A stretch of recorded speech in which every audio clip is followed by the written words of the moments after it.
Welcome to Pastor Aggressive Podcast, real life, real faith, real talk. We got AJ with us again. I don't know when these episodes will come out as far as like the order of when they'll come out. So you may have seen him just recently. You may have seen him a couple months ago. I don't know. But for us, it's just been a few days. Well, we've seen him every day. Well, that's true. Yeah. A few days since the last time. Because AJ is our bestest friend in the whole wide world. At least that's what they say now. He is our favorite person in Honduras in this room currently. Besides what he made me do today, man, that was freaking brutal. This guy had me carrying concrete up a 90-degree slope of just freaking, like just concrete, just like I almost died in Honduras. I don't think you did.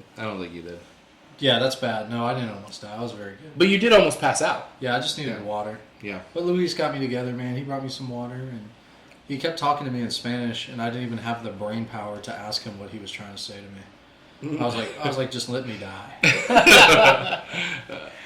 That's crazy. But anywho, what are we here to talk about? We wanted to have AJ on again to talk more about specifically. So we talked about his story the last time we talked with him. We want to talk specifically about the mission that he works with, Mission on the Move, here in Honduras. And so, we got some questions for you. Just kind of, we can riff off these questions for a while and talk about where you've been and what you guys do here. And we personally have experienced it twice and feel like it's an awesome ministry. Love, very needed. Love what you guys are doing here. But for people, we talk about it a lot, like quite a bit on the podcast. So it'd be good for people to know kind of what you do. So I guess let's start with who founded Mission on the Move. Yeah, so a retired United Methodist pastor founded Mission on the Move. His name was Brother Ed Cadle. He was from the Savannah area, East Georgia, and it was founded out of his Sunday school class. Oh, that's awesome. And he got a group of people together, and it was originally and they did a lot of different things. And so Brother Ed founded the organization, and he recently passed about 3 years ago, I believe. Wow. Okay, so not that long. Yeah. Did he come down here quite often? Yeah, so Brother Ed, we have ministries in Mexico and Honduras. And so he would visit both fields. He was very active and a part of the ministry in country and fundraising there in the beginning years. And then there was a missionary couple, Steve and Hope Sherrouse, came after him, and they kind of oversaw the mission in Mexico. They were the mainstay missionaries there, and then they oversaw several things here in Honduras throughout the year. So you said he just passed not too long ago. So when did he when did he found the mission? So he founded Mission on the Move in 1985. Wow. And so he wasn't retired at that point. I think he was pastor at that church, the best that I can remember. And he was teaching a Sunday school class, and it was founded out of there. Do you know anything about like what his thought process was on, like why he wanted to come here? You know, the first country Mission on the Move went into was Mexico, Tapachula, Mexico. And I'm not really sure how they landed. Mission on the Move landed in going to Tapachula, Mexico. It's in the most southern part, right across the Guatemalan border. But the original ministry there was in response to the Nicaraguan refugee crisis. Wow. And so they were working with the refugees that were leaving from Nicaragua during the Civil War. And then through the years after the Civil War ended and the refugee crisis ended, they expanded into childcare. Because during that time period, if a parent went to prison, their child went with them. What? That's crazy. And lived with them in prison. And so they started the children's homes there in Tapachula, Mexico. And they would get legal custody from the parent that was in prison to have their child in the children's home. And so the child would be raised there, and if the parent got out of prison, the child would go back with the parent. What's interesting is through the years, Mission on the Move was actually instrumental in the changing of that law in Mexico. Really? And that's no longer practiced. Really? Yeah. That's wow. awesome. That's how, like, that kind of practice of kids going to prison with their parents is like how supervillains are created. Yeah. Like, for real. I know you're going to make fun of me because you make fun of my love of comic books, but the Batman villain Bane, that's literally his origin story. That's a good point. Yeah, he was in that prison. He's like, born in a prison. That's crazy. Yeah. So how did they come to Honduras? And so, Brother Ed Cadle, he had some friends that did ministry in Latin America and Honduras and so on. And in the early 90s, late 80s, early 90s, they converted a school bus into a mobile clinic. Wow. And drove that school bus, I believe, from Columbus, Georgia, which is right across the Alabama line, all the way through Mexico, through Guatemala, into Honduras, and was in part of the response to the refugee crisis from Nicaragua. And they would set up medical clinics and do medical clinics for refugees. And so that was before Mission on the Move came to Honduras full time. Mission on the Move came to Honduras full time with a program in about 1988 or 1999 in response to Hurricane Mitch that devastated the country. It was a hurricane, Category 5 hurricane, I believe, and it literally set over the country for days and just poured rain. The loss of life was staggering. Parts of the country were discommunicated from other parts, and it took a long time to build that infrastructure back. And I remember hearing the story. Brother Ed came to the village, Santa Elena, and said, there's children literally starving to death. We have to do something. Yeah. And so the Mission on the Move came to Honduras, Santa Elena specifically, and started a feeding program. And through the years, the ministry has changed and grown into something pretty incredible. Yeah. Yeah, because you guys still do a feeding program in a sense. In a sense, yeah. But with so many different factors. What are some of the factors? Well, first, did they expect the growth that they got, or like what was their game plan? Do you have, or was it just step by step? I think it was just step by step and all in faith of seeing what God was going to do, and where He was leading. Brother Ed believed strongly in just following God and see where He leads, and that's how they ended up in Honduras, here in Santa Elena. What a move of God! And our purpose, our mission statement is called by God to go and serve vulnerable children, believing the love of Christ brings hope, transforms lives, and strengthens communities. Amen. That's good. And so everything we do as an organization is built around 4 pillars of ministry: family, discipleship, nutrition, and education. That's really cool. It's a good thing you're not at 5 pillars. I'd be worried. No, I'm just kidding. So how has the mission evolved since its inception? Since the inception of Mission on the Move overall, our homes in Mexico, there's 3 homes there. Each home has children and child protective services with a loving Christian house parent couple that takes care of them. We're in the process of building a transition home there in Tapachula. Building a home so when the child reaches the ages of 18, if they haven't finished their high school education, legally they have to leave the children's home. But by having another facility that they can go and live in and grow and finish their education and then have opportunities for higher education and university and so on. Here in Honduras, we started off as a feeding program in 1988, 1999, and it grew into an after-school education program, kind of like a boys and girls club. And so 1st through 6th grade come to our property every day for a nutritious meal. They come for discipleship class, a time of music and song, a time of reinforcing their studies, and homework help and specialized tutoring. And then the Cadle Community Care Center, which is named after our founder, is for children in our community that have special needs that can't attend public school. And that's a new program that just recently started about 2.5 years ago, and we're super excited about it. God's done great things through it. Some children that have entered that program are now attending public school. And then the Oaks of Righteousness, which is our children's home here in Honduras, started in 2017. And so we're currently celebrating this year 40 years of ministry with Mission on the Move in Mexico and Honduras. And God has just done so much over 40 years, and we're really excited to just be a small part of what He's done and what He's going to do in the future. What is the network of Mission on the Move? How has that grown since the original guy? Like, do you guys have tons of board members, or what's it like? Yeah, so we have our board ranges, I think, 19 to 21 board members at a time. We were founded in the United Methodist Church, and over the years we are multi-denominational, multicultural to some extent. We have churches that are involved that are Baptist, Southern Baptist, Independent Yikes. Baptist. No, I'm just kidding. I'm just kidding. Presbyterian. I'm just... Presbyterian, Global Methodist, General Baptist, interdenominational.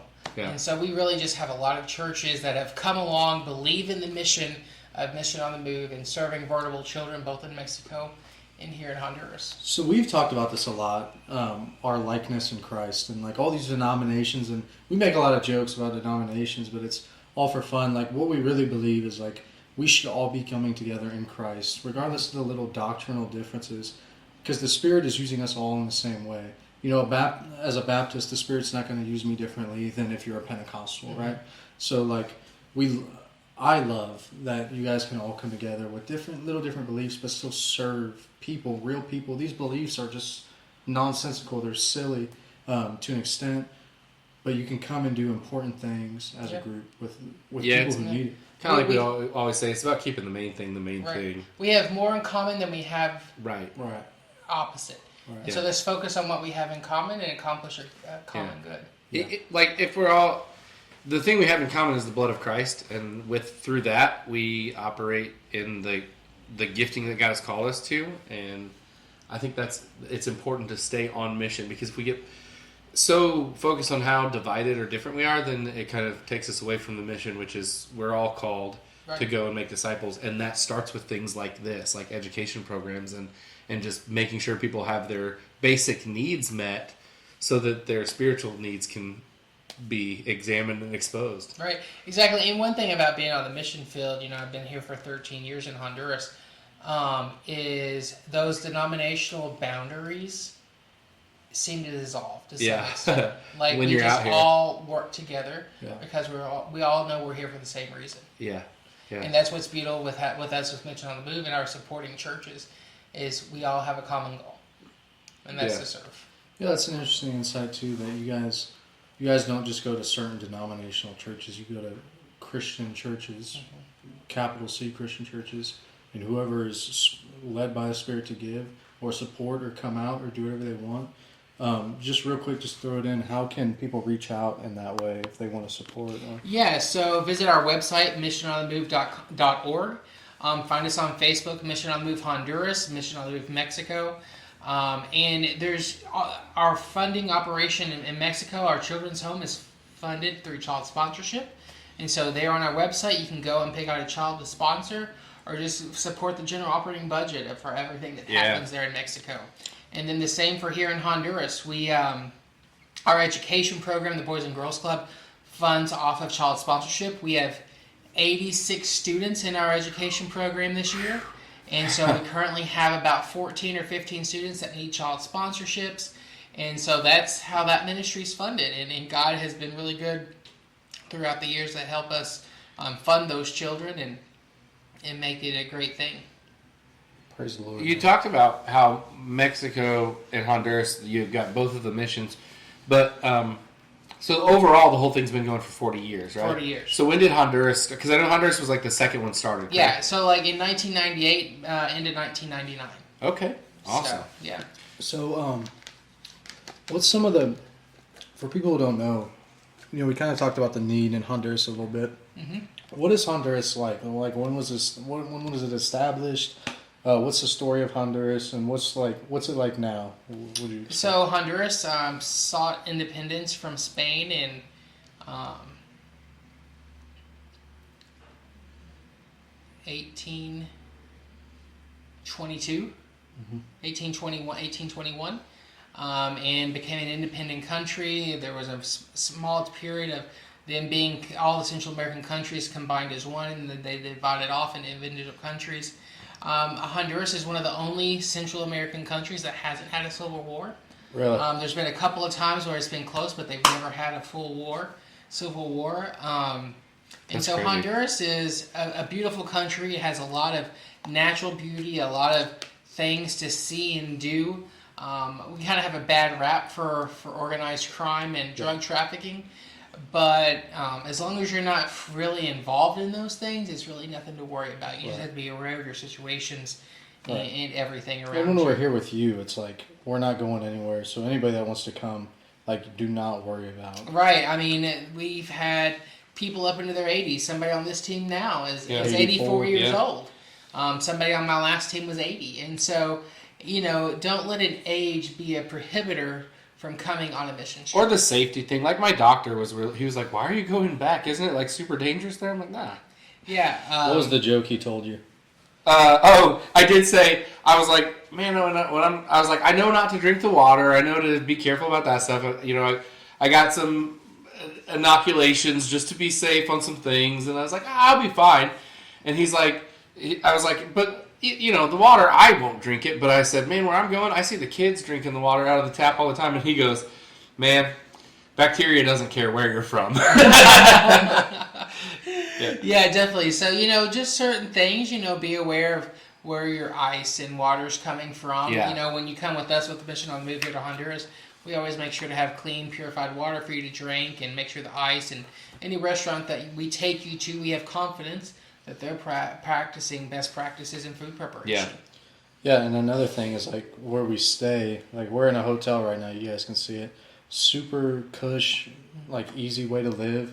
They leave bottles of water for you to brush your teeth. Like because you don't want to brush your teeth with the sink water. Yeah, when you come here, you could probably come here with $0 in your pocket and be okay. Yeah. And I love that. Yeah. What was the original need for the Honduras mission? Like what made them expand out from Mexico to Honduras? Right. Like I mentioned, they were just really focused on providing nutritional meals for kids that were literally starving here in the mountains, and that has continued to grow. Nutrition is still a core pillar of ministry here in Honduras. Because the feeding program is now expanded. And that's really what we came to Honduras doing, expanding the education program. We were talking about the different things that the children do at the education program, how it's grown into something different than what it was, but still also staying on the main focus. And so, I really went over what we provide on a daily basis. But at the beginning of every school year, there's certain things that are required for a child to attend school. Yeah. And here in Honduras, you have school uniforms, you have specific shoes that go with each uniform, and school supplies. And all that adds up to about a week and a half worth of salary per child just to buy those things for that child to attend school.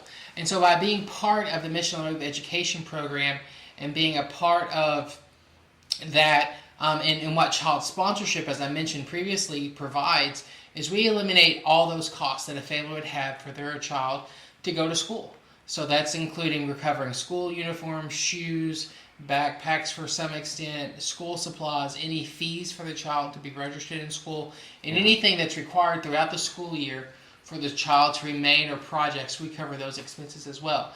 And so it really eliminates any reason of poverty for a child not to be able to continue all the way through high school. Yeah. What is the average income for somebody in Honduras? A lot of people, especially in the community that we work in, that are field workers, is probably about $2 a day. Yeah. Which is how much in lempiras? About 50 lempiras. 50 lempiras. Man, I was talking with Luis today, the maintenance guy for your mission, and he asked me how much I made, and then he told me how much he made, and he was like blown away by how much I make. Yeah. But in America, like what I make doesn't seem like a lot, but then he told me how much he makes in like U.S. dollars, and I was like blown away. I was like, we don't know how good we have it in America. Yeah, so like a monthly salary here is about $450. Yeah. Maybe just a little bit less after the Social Security thing is taken out. And that's, we with Mission on the Move, we believe in also providing wages for our workers that are justified, what they deserve for what they do, and what's legal. We provide all of our employees with legal contracts that give them their rights as Hondurans in the labor force. And so we believe in giving a dignified wage for their work and giving good quality jobs. Yeah. And so that's something that we believe strongly at with Mission on the Move in both countries. Yeah. Is following the labor law and making sure that we're up and up providing our employees what they deserve. Yeah, and it seemed like you give them like it's good work. Like it's not, just for nothing. It's not slave labor. Right. It all has a purpose, and it's all like well, really except good when stuff. I'm doing it. Yeah, Right. when Zach's doing it, we kind of wear him out a little bit.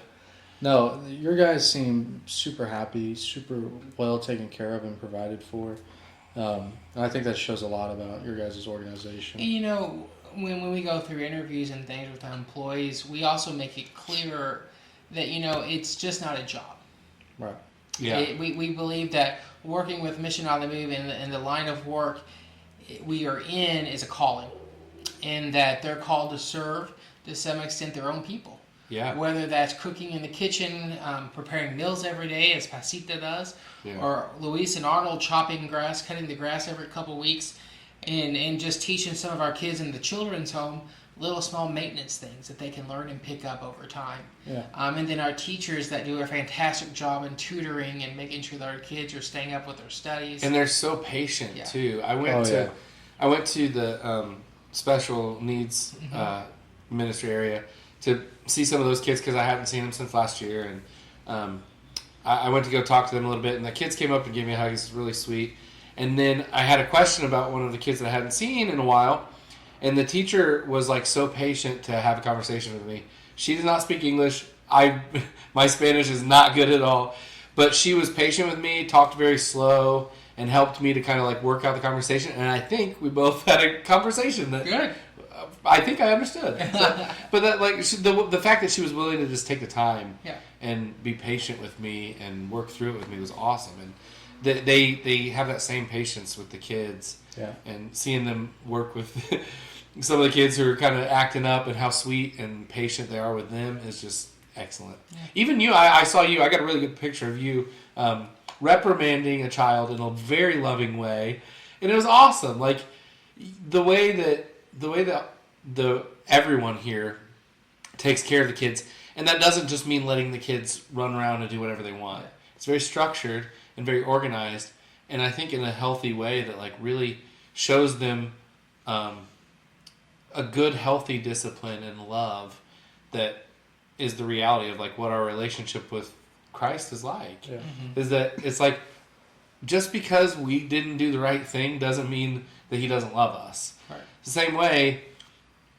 some of these kids sometimes act up, and you guys lovingly correct them. And I'm telling you, man, I'll send you the picture. All it's right. Very sweet, and like you can tell that you're like telling her that she needs to do something differently. I'm not sure what because I didn't understand the Spanish, but it was so gentle and loving, and with so much care and that's what I see from all of the people here, all of the teachers.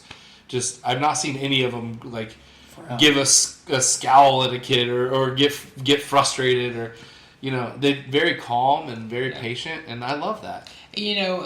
Having a children's home, our children's homes in both countries are based on family style, and so we have Christian house couples parents that live in each home, and that's a 24-hour job. Yeah. 6 days a week. Yeah. They have 1 day off a week. And, you just see their patience. You haven't really had much interaction with the house mothers. Today we did. Today you did as one child escaped. Our little buddy ran away. Our little buddy ran away from his time out. Yeah. We thought he was just coming to see us, so we let him. He ran from the house to like where we were working on the gate. Gave us a big hug. He helped with some of the paint stuff. And then all of a sudden, here comes the house mom walking down the street. And I was like, oh, I think he's in trouble. I don't think he was supposed to be out here. To be honest, the way he was running down to us, we should have known. He was like an escaped convict. Dude. But that's so cool that they have the patience to do that every day. And even the kids they're so sweet. They just they come up and give you hugs and they sit on your lap.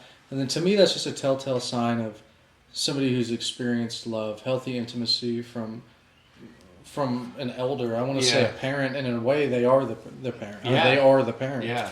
So that's just a telltale sign. It's so hard to explain to people back home what it is you do here because like the word we would use in the States is like orphanage, but that doesn't explain it because it's not like that. Because when we think of an orphanage, we think of kids that are like not having a good time. We think of like Dormitory. little Orphan Annie type thing, and it's not that. These kids are having so much fun, and they seem to get a lot of joy out of life. And they're like free range little chickens, dude. They Yeah. have so much room to like run around and play. And it's such a beautiful facility and well painted. Yeah, whoever you guys have painting, man, they're good, man. That front gate looks legit. It does.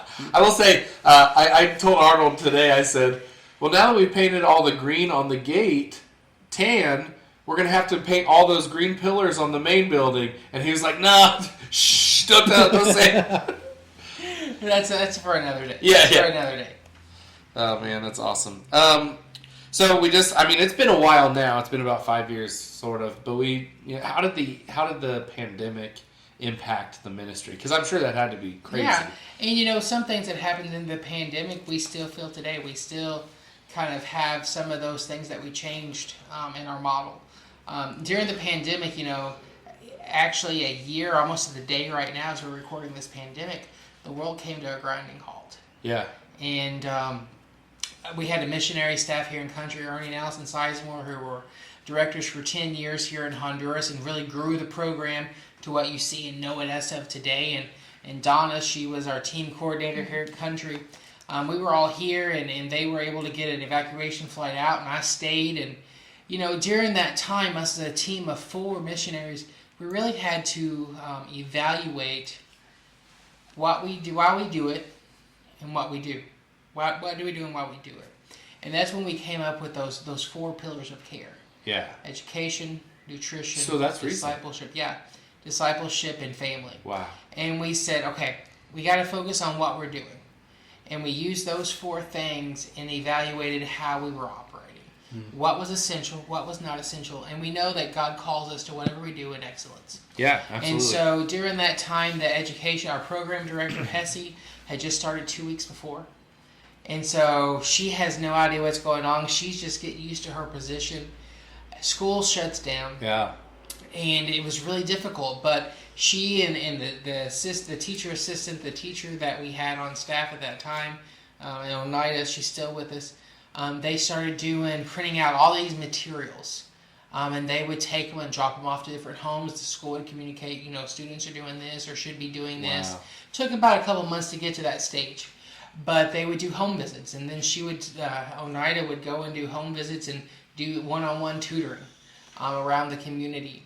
And shortly before the pandemic hit, we started talking, and the community leaders reached out to us about the Cato Community Care Center that's known today and opportunities for special needs children to be able to study. And so that kind of got put on hold, and the school system here in Honduras was really shut down for almost 2 years. Oh, wow. And students suffered. Our kids at the Oaks of Righteousness really struggled, especially going back, because they were kindergarten and first grade during that period.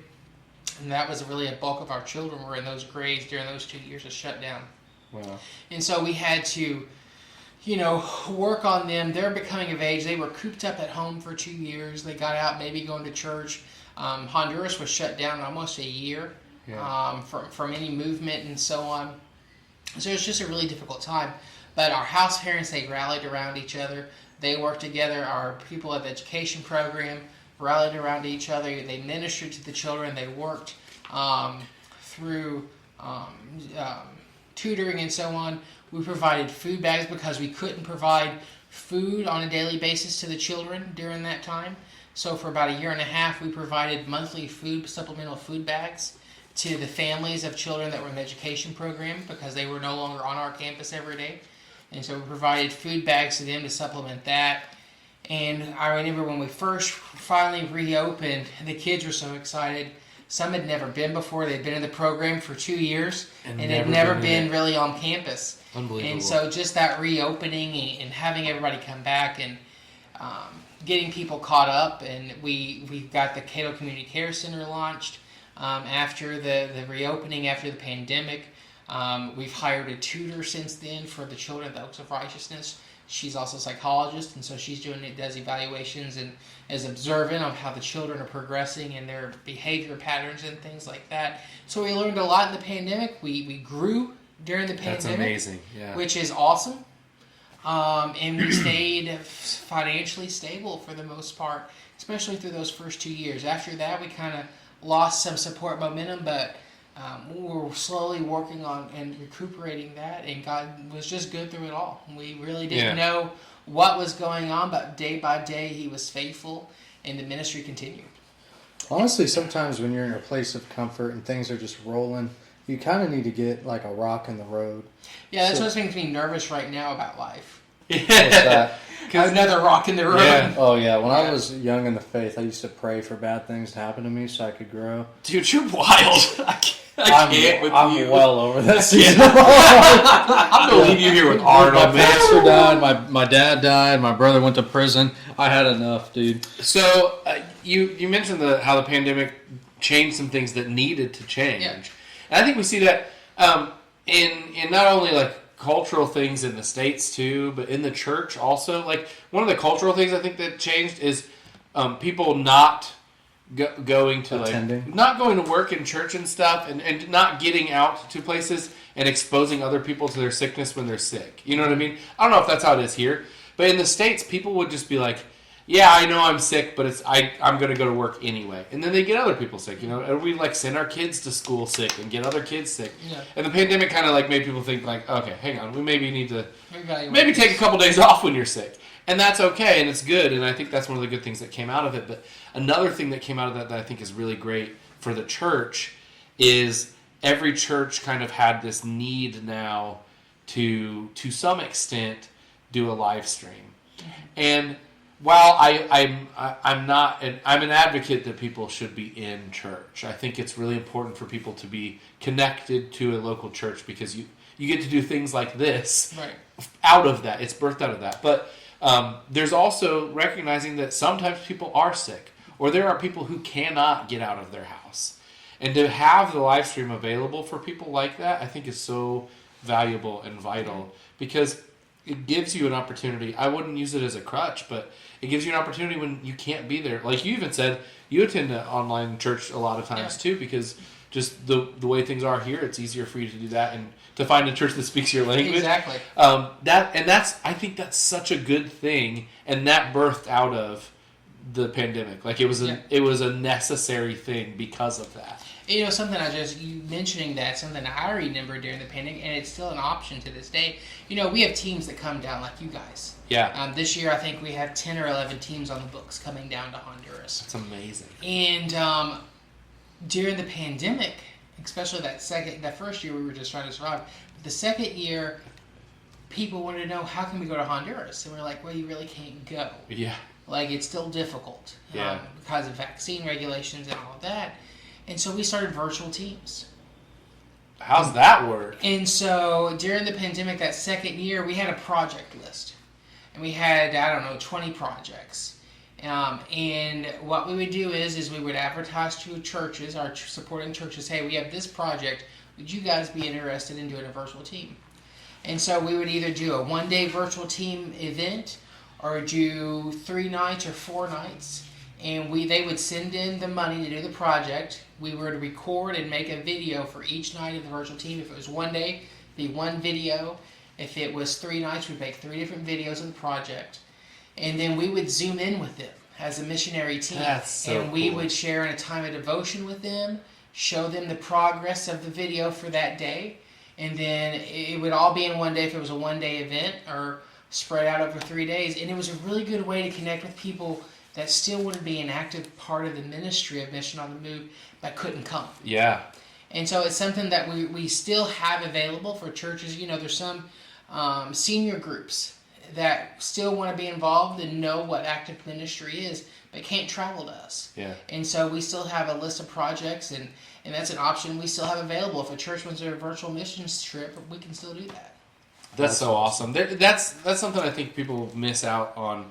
They don't realize that there's other things you can do as part of the mission team that's not just being the ones who are sent. Yeah. Like praying. Yeah, we have a group back at my church that has like a specific list for every day, 3 times a day. These are the things we want you to be praying for us right now. So we have a prayer team that's doing that right now, praying for our team. And they're a part of the team, just in a different way. Exactly. Or the people who funded the trip for us to come. They're a part of the team in a different way. Right. We all have different callings. Yeah, absolutely. And it all takes, we're all the body of Christ, and it takes different parts of the body to make it function. Yeah. And so everybody has a role either in going and sending financially or supporting through prayer. Yeah, that's awesome. Warner would be like the butt. It's always farting. It's always. That's you! I did just fart.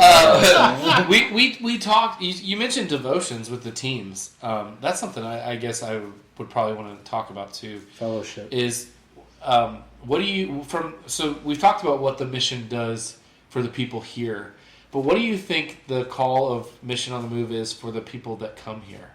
I think on the last night of every trip or the morning before you leave, one of the questions is who are you going to invite next into missions with you? Yeah. And so I think that's a calling, and that's the next step, is who you're going to invite to go with you on your next mission, whether it's with Mission on the Move or serving in your local community, wherever that's at, or going to another country with another organization. But look to who you're going to invite into missions next. Yeah. And then another question on that document is how you can best support Mission on the Move going into the future. And that's either coming on another team, surrendering and answering the call to go as a missionary. We're looking for missionaries for Honduras and Mexico both. Yeah. And so there's many things. And then them praying. When you come on a team, you're provided a 31-day prayer guide for Mission on the Move. And so pray for us. Pray for those things that are detailed on that list. And then also support financially through sponsoring a child. For here in Honduras, it's $35 for a half sponsorship or $70 for a full sponsorship. Yeah. And so there's just many ways that people can get involved and join us on this journey that God has put us on. Yeah, I think there's a part of coming on a trip like this where we're ministering to each other, not just the people that we come to minister to. And I'm seeing that in a different aspect as like leading the team this time versus just being a part of the team last year. And one of the things I'm seeing is people stepping out of their comfort zone with leading the devotion. So like one of the things you suggest when we're coming here is that each night we do a devotion and somebody from the team leads it. Yeah. And that's been really awesome to see these guys come up with devotions and the discussions that have come out of it. And it doesn't only happen at devotion time. Sometimes it's a breakfast or a dinner or while we're digging trenches for a plumbing pipe. There's like all these things that these opportunities for us to minister not only to the people here in Honduras, but in our group too. Mm-hmm. And I don't think people get that. I think that's the part that, like, if I were to try, the best way I could try to convince somebody to come on a mission trip that isn't sure about it, the main thing I would say is that you're going to get ministered to just maybe even more than you minister. Yeah. And you come out of it with a deeper relationship with the people in your church and a deeper relationship with the Lord that's like, I just don't feel like you can get that experience just doing the day-to-day and not going outside of your comfort zone a little bit. Yeah. There's churches that come on trips and they all go to the same church, but they really don't know each other. Right.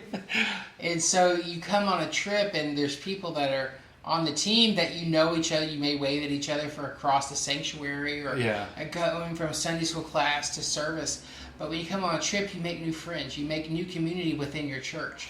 And so when you go back, you have people that have spent a week together, 5 days together, in a foreign country, serving and on this mission trip. And they go back to their congregation, and then they go back to their own circles of social and Sunday school classes and small groups. Yeah. And so that excitement then spreads. And they're like, I think I know somebody that went on that trip with you. Let me talk to them too. And so it just kind of, it's contagious. It is. As you go back into your home churches. Warner and I have our own testimony of this in itself. Warner and I weren't real close until we did this mission trip. Like me coming on this mission trip was just out of the blue. You know how the Holy Spirit works. But after we start this podcast, and I see Warner once or twice a week now, and I'm active in his church. It's not even my church. It's like an hour away from me, and I'm active in his church here and there. And it's just Matt. I would have never got the chance to meet Matt or Phil or these people we went on last time, and now Frank and Bob. Yeah. And share stories and hear testimonies and build relationships, man. Because we're building relationships here, but we're also building relationships back home. Yeah. And you talk about getting to know people in your church, and as a pastor, it's hard to know everyone in your church. Yeah. especially as it grows. Shame on you. So Frank and I have known each other for a while, but Frank's been going to my church since he grew up in my church, and he's 84, as we mentioned before. So he's been there a long time, and I feel like I know him pretty well. We have we've talked a lot because of music and stuff. We just really enjoyed that stuff, but even in knowing him a little bit in that way, I feel like I've gotten to know him so much in this trip, and I've learned things about him, and just like his spiritual depth, I've got to know a little bit more, which is really awesome to see. Like he's got some just absolutely radical testimonies that we heard this last night, and just stuff that I wouldn't have. I don't even know if I would have necessarily thought that he would like fully be like.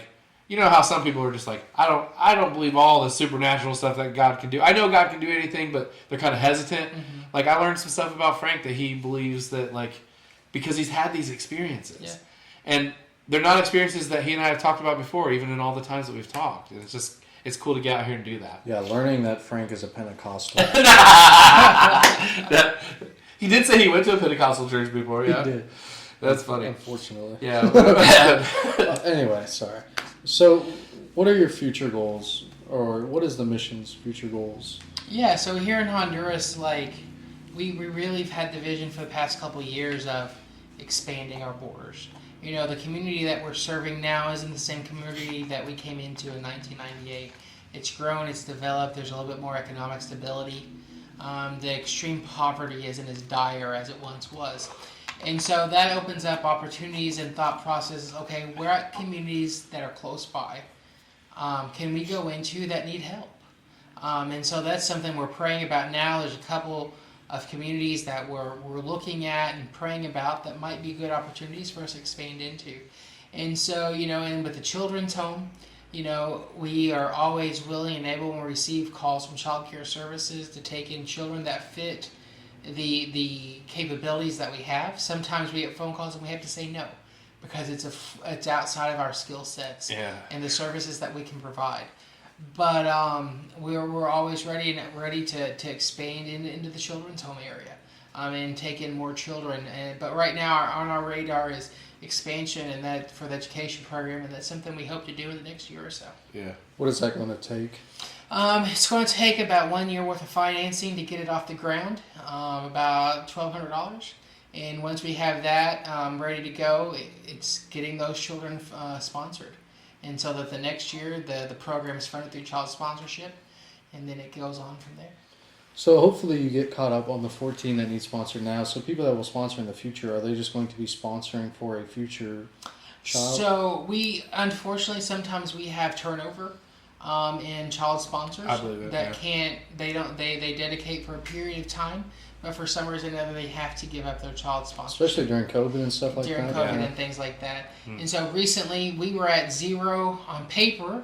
All of our children were sponsored, but after going through our database and reviewing lapsed donations and things like that, we came up with lists of about 14 students that need child sponsorship still. So would you say, just from a practical standpoint, if somebody's unsure if they can afford the full sponsorship, what is the half sponsorship doing? So it's just helping secure and cover that child's cost. And we'll look for a second sponsor to pick up that other half. Yeah. I'm not even exaggerating or joking at all. I think if you come to our church in August with the same need, I have a feeling that at least half of those would be able to be, not to deter anyone else who's trying to give money. Please give to this. But I really do believe that once people see these kids and hear your heart for this mission and know like what the need is and how they can be a part of that, I really think that you're going to see a lot of that get filled. Yeah, after coming is instrumental in. I want to take all these kids home with me. You know, we talked about that a little. Just like it really breaks your heart a little bit. I was telling Zach the hardest part. I'm going to get emotional, but like the hardest part is when each day we leave, we get to say hasta mañana, but eventually on Thursday it's going to be hasta luego, and that's hard. Yeah. And I think if people could see that at the churches and see these kids and get to know them, that changes everything. Like seeing piece of paper is fine, but when you really get to know these kids and like hear their stories, it's like you can't help but want to be a part of what you're doing. You know, I can go and speak at your church 10 times. But until somebody from your church comes, until the church comes and visit, and you can put a face with the story. Right. You can put a face from off the piece of paper in your front of your face. Yeah. That's when the real change in the heart change comes in the understanding of what missions is. Yeah, it's not just and like what Mission on the Move is really doing here in Honduras. Yeah, it's not just like one of those ads at 1 a.m. in the morning. Right. Sad music sponsor this child, and these kids here. It's not like sad. It's not like they're begging for money, but you see what the mission is doing for these kids, and it just gives you a heart to want to help. Because realistically, in America, we spend $35 a month on milkshakes. Yeah, you know what I mean. So it's like cut the milkshakes out. Yeah, but you really need that move of God in your heart, right? To want to give up the things that bring you comfort, which is another part. And this is just challenging, like. Of coming on the mission trip in itself is giving up your comfort, your stability for the week, and just surrendering.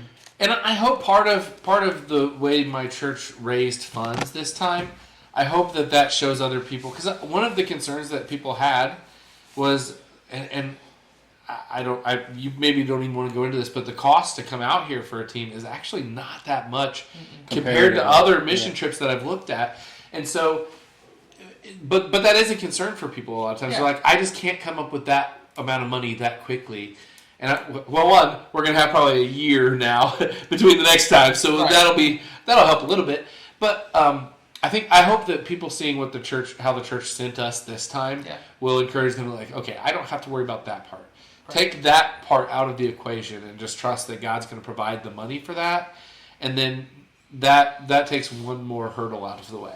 Right, I think with airline tickets and everything, your trip this time was maybe maximum $1,300. And we only paid like $800 each. Yeah. And so, I mean, compared to other organizations and everything, that's relatively low. Yeah. And it's a short flight. It's a short 4 hours. Travel day. And so you leave at 6 a.m. from Indianapolis and you're here by 12. Especially when the team leader gives you the shortest layover in Atlanta ever.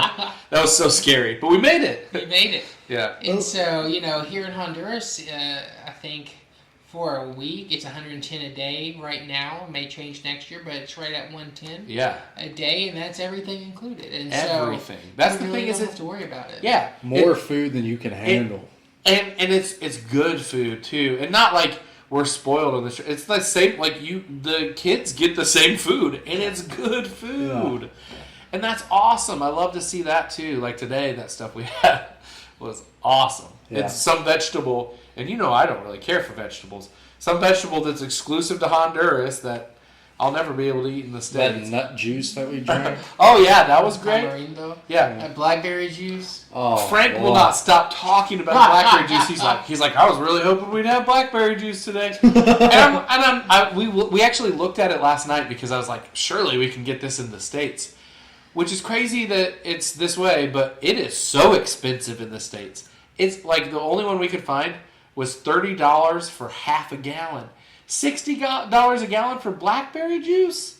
Blackberries in the States are expensive, dude. I guess. That's bonkers. Well, I mean, if you buy this is way off topic, but if you buy a gallon of hand-picked wild blackberries, it's $30. Yeah. And that's not going to give you a gallon of juice. That's not going to give you a gallon Not of even juice. close. Something really cool about Honduras is seeing like all the what is the word? All the resources you guys have, all like the food, the different like pineapples and coffee and coconuts and all this stuff. Like there is like so much here to offer, but it's kind of weird. I think Frank and I were talking about this that they have all these resources. Are you okay talking about the government? Status at all?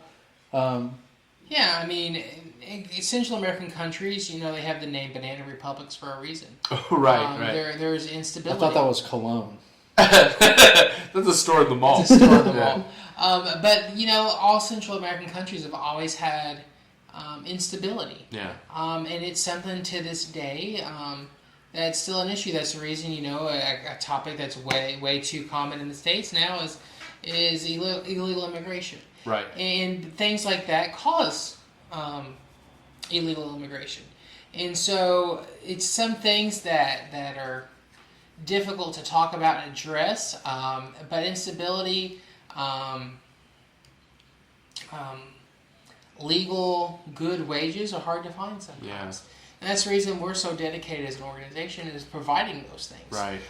So that people and families don't have a reason to run. Yeah, because you've got a need for the mission, but also there's probably people in your community that have a need for a safe, healthy, legal work environment, Exactly. and you provide that as well. Yeah, that's awesome. Yeah, so that's why I brought it up, is because this government is corrupt. There is a need for what you guys are doing here. Yeah.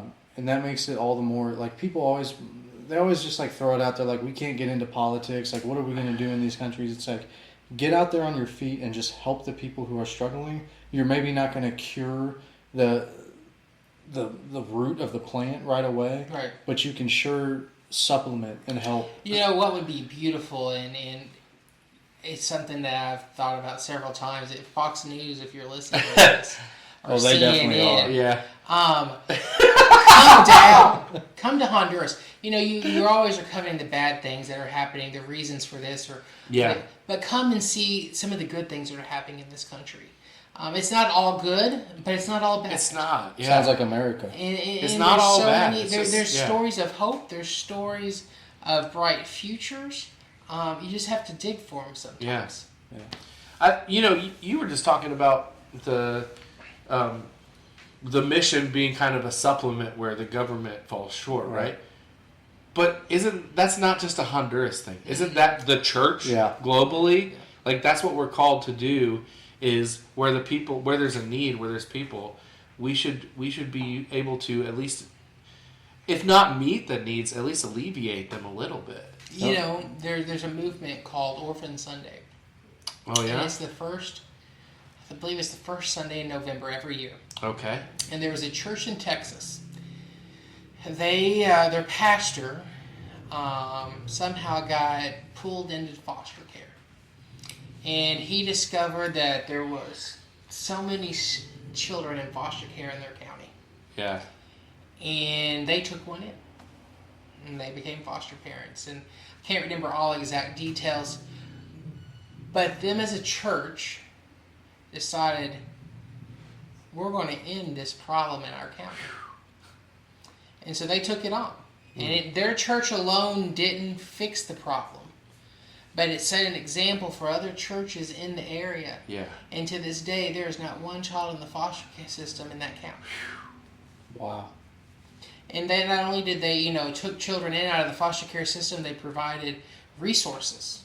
Because some people couldn't take in a child. Yeah. But they could provide a baby bed. They could provide clothing that they had, or they could provide a home-cooked meal, or some type of respite care. Yeah. And so there's things that can be done to alleviate some of those things. And you talk about the church, that's what the church is called to do. And that church, that little church in Texas, they answered that call, and now it's a nationwide movement. Yeah.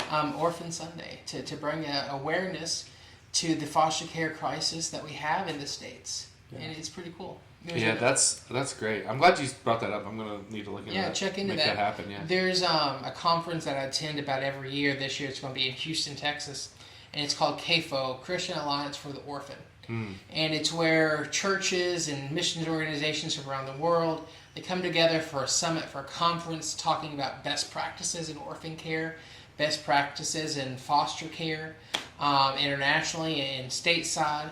And people there, I did not know until I started attending this conference. There's churches that have specific ministries dedicated to serving foster families in their community. That's awesome. And I mean, there's hundreds, there's thousands of these churches that have these ministries.